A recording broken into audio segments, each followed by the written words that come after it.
that was a very brief introduction of Islam. Now let's see what the Quran says about the mother of Jesus. So the Quran tells us that Mary was the mother of Jesus. And and she was the daughter of Imran, who was a descendant of Jacob, who was the grandson of Abraham. There is a family tree there on your right. So we are told that when the wife of Imran got pregnant, she vowed to God that she would dedicate the child that is in her womb for the service of God. And she prayed that God may accept this from her. Here is the verse. It is from chapter 3, and the verse number is 35. 335 says that. Remember, when the wife of Imran said, "O my Lord, I have vowed to you the child that is in my womb to be dedicated for your services. So accept this from me. Verily, you are the all-hearer, the all-knowing." Next we are told that when she delivered the child, she found that it was a girl. We can tell that she was not very happy because she was expecting a boy. Why?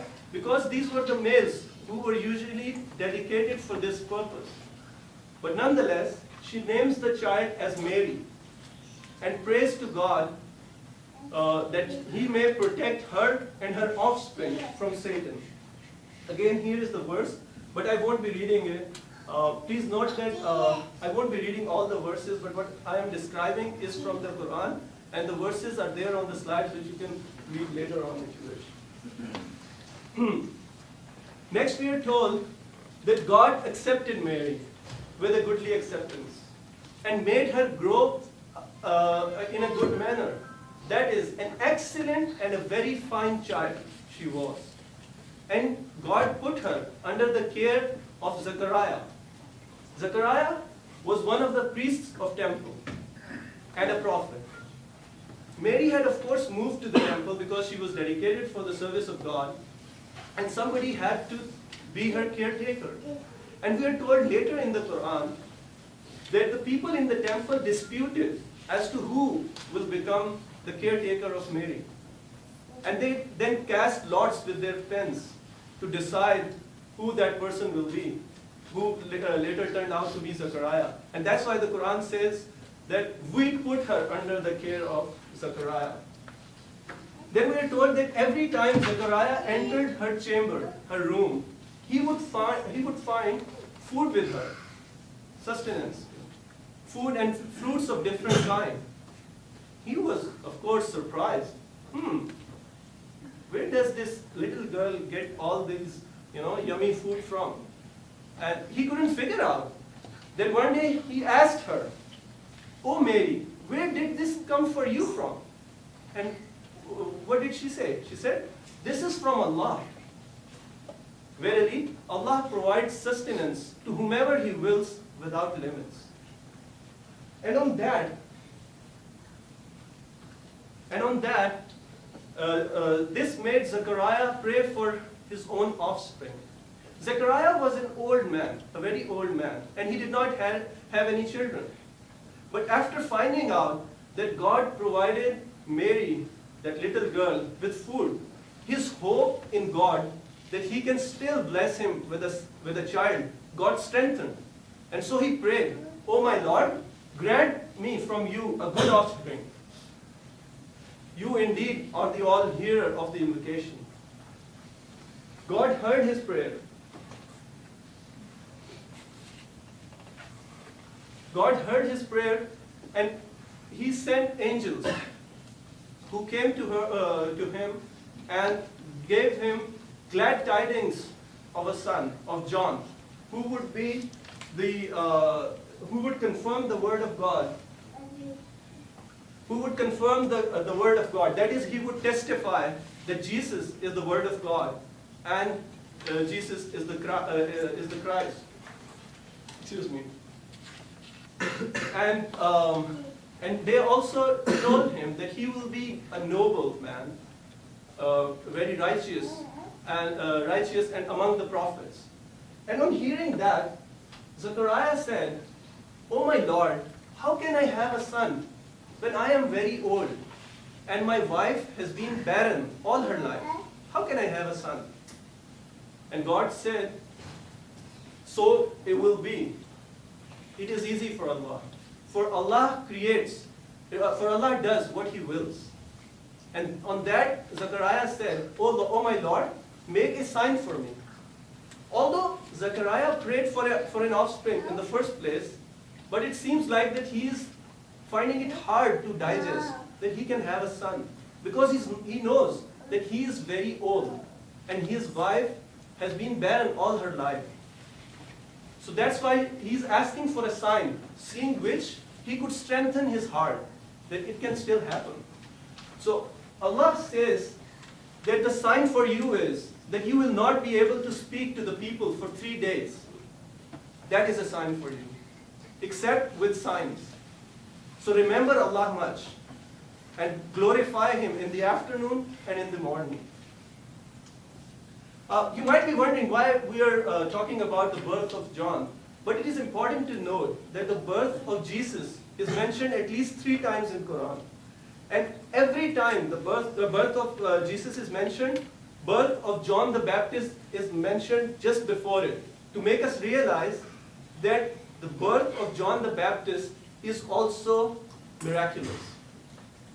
And just as God can bless an old man whose wife could not produce any child with a son, can also bless Mary with a son while she is a virgin. It is not difficult for God. Then we're told about some of the characteristics of John the Baptist. That he was blessed with wisdom since childhood.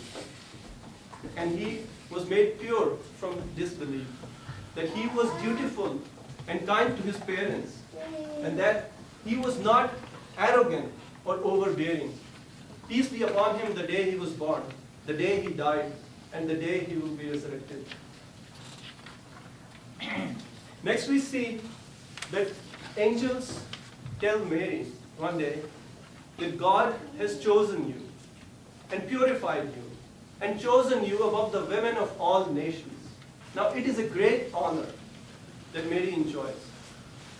But with privilege comes more responsibility and expectations.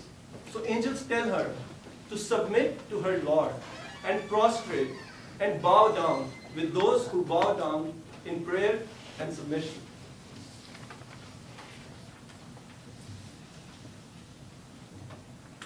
Then, so Mary grows up as a very righteous, noble, and chaste lady. One day, angels give her glad tidings of a son, whose name would be the Messiah, Jesus Christ, son of Mary. And they also tell her that he will be held in honor in this world.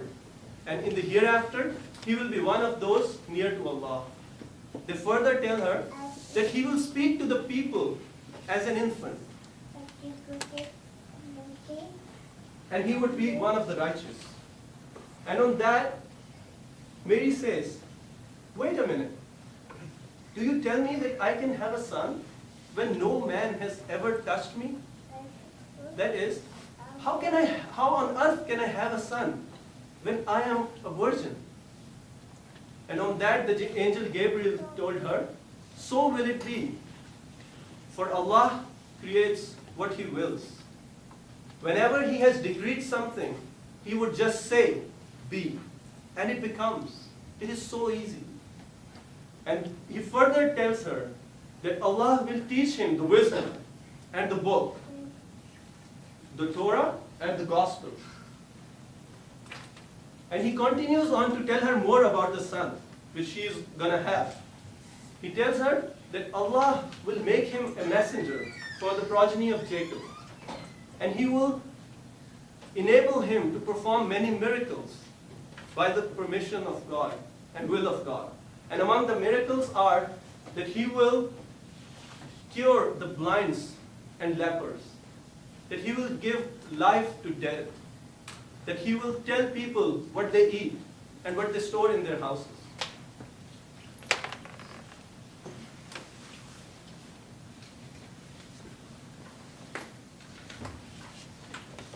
he further tells that the messenger, Jesus, he will confirm Torah as the true revelation from God. And that he will make some things clear from it for the people. And make some forbidden things lawful for the people. And he will tell them to obey God, who is his God, his Lord, and their Lord. And he will also tell them to fear God and obey Jesus in worshiping God alone.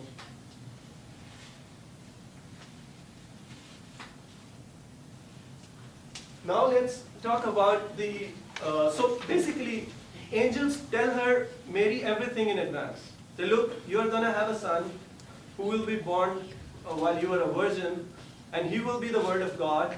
He will be supported by the Holy Spirit. He will be the promised Christ. He will perform many miracles. He will be taught Torah and Gospel, and he will be a messenger, and he will perform miracles, and so on.